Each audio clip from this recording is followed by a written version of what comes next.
Good morning, guys. Today we're going to be looking at, well, what does inverse proportion mean? And we're going to be solving inverse proportion problems. Let's start off with a question. So, it takes 4 builders 6 days to complete a project. But how long would it take 8 builders?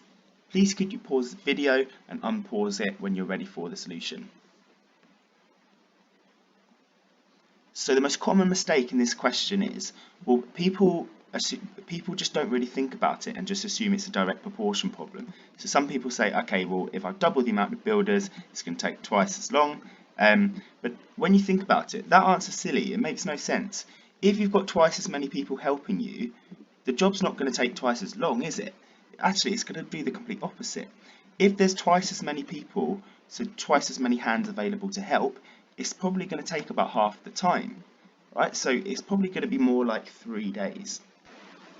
So we are making a few assumptions there. So we are assuming that all the builders are working at the same rate, and there's not like a particularly lazy member of their team or anything like that.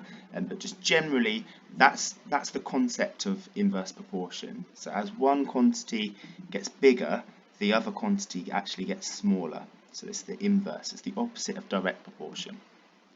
Okay, next problem. So I'm going to ask you the same question, but this time instead of 8 builders, there are going to be 9 builders. So the numbers aren't going to fit as nicely, but give it a go and then unpause the video when you're ready for my solution. Okay, so it's quite hard to get from 4 to 9 in one step. So one thing that you might like to do is work out, well, how long would it take just one builder? So to get from 4 to 1, so 4 people to 1 people, I have divided that quantity by 4. But because this is inverse proportion, so if there's 4 times less people, it's going to take 4 times the amount of time to complete the job, right? So when you think about it, one person would probably complete this job in about 24 days. To get from 1 person to 9 people, I have multiplied that quantity by 9. So now, if there are 9 times more people to help out, it's going to take 9 times less. So we're going to divide that quantity by 9. So that will give me that will take about 2.7 days when I round it to 1 decimal place. So inverse proportion basically is where one quantity increases as the other decreases, and they increase and decrease at that same rate. So another kind of example, so let's say there's a cake and that's been split into 24 slices. I want you to think, well, how can we write a formula for the amount of slices received depending on the amount of people who are sharing this cake? So again, you're welcome to pause it, or if you just want to listen to me explain it, that's absolutely fine. Before I write this formula, let's just think of a few examples within this context. So let's say if 2 people shared the cake, well, every person would receive 24 divided by 2 slices, so each person would get 12 slices, right? So what about if 4 people shared the cake? So if 4 people shared the cake, each person will take that 24 and divide it by 4, they'll get 6 slices. If, say, 6 people shared the cake, each person would receive 24 divided by 6 slices, which is 4 slices. You see that as the number of people rises, the number of slices that each person gets falls. So as one quantity gets bigger, another quantity gets smaller. That's what inverse proportion is. It's opposites, right? And also, look at my working out. There's a reason why I've written my working out. Do we notice what's the same every time? Well, there's always a 24 on the numerator. And that variable, so the numerator is constant because it stays the same, but the variable is a variable because it varies, so that's the number of people, right? So piecing this together, well, the amount of slices you get is 24 divided by the number of people sharing. So that's my formula in words. So in general, if 2 quantities, so let's say the x and y, if they're inversely proportional, the equation is kind of different to a direct proportion, so we write it as a fraction. So that's why this equation works, and that k that we look for, it's the constant, and the constant in an inverse proportion problem is the numerator of that fraction. So in the cake example, that constant is 24 as my numerator. Okay, so keep staying with the cake example. So that's what that, if I plotted it on a graph, it would look something like this. So this is the graph of y equals 24 over x. So let's say, so if there was one person, so 1 on my x-axis, if one person sharing, they get all the cake. Let's say if there were 12 people sharing, they would get 2 slices and so on.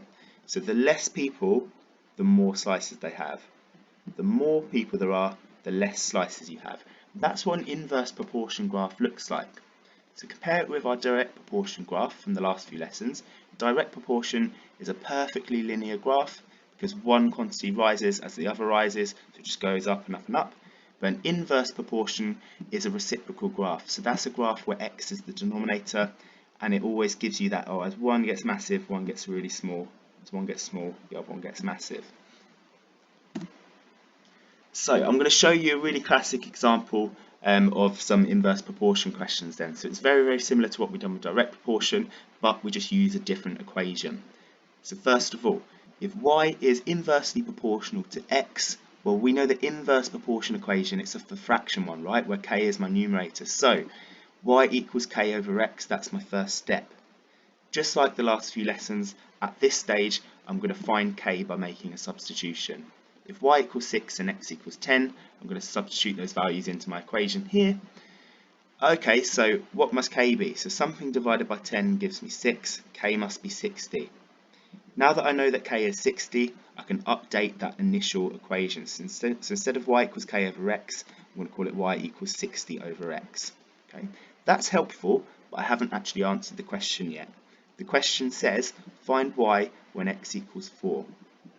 If x is 4, let's make a substitution. Y equals 60 over 4. Okay, so that means that y is 15, and that is my final answer, and I stop there. Okay, please can you pause the video and see if you can do something similar to me for this question on your right then. Okay, y is inversely proportional to x, so I use my inverse proportion equation, the one with a fraction in it, and now I make a substitution.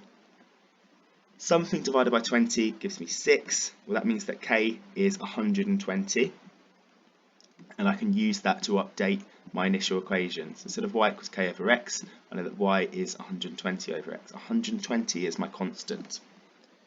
I haven't answered the question yet. The question is, well, what is y when x is 4? Well, if x is 4, let's change this denominator to a 4 with a substitution.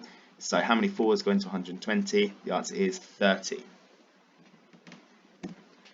So please find your worksheet attached on Google Classroom, and all your solutions are there as well. And please just let me know if you need any help with that. Thank you very much.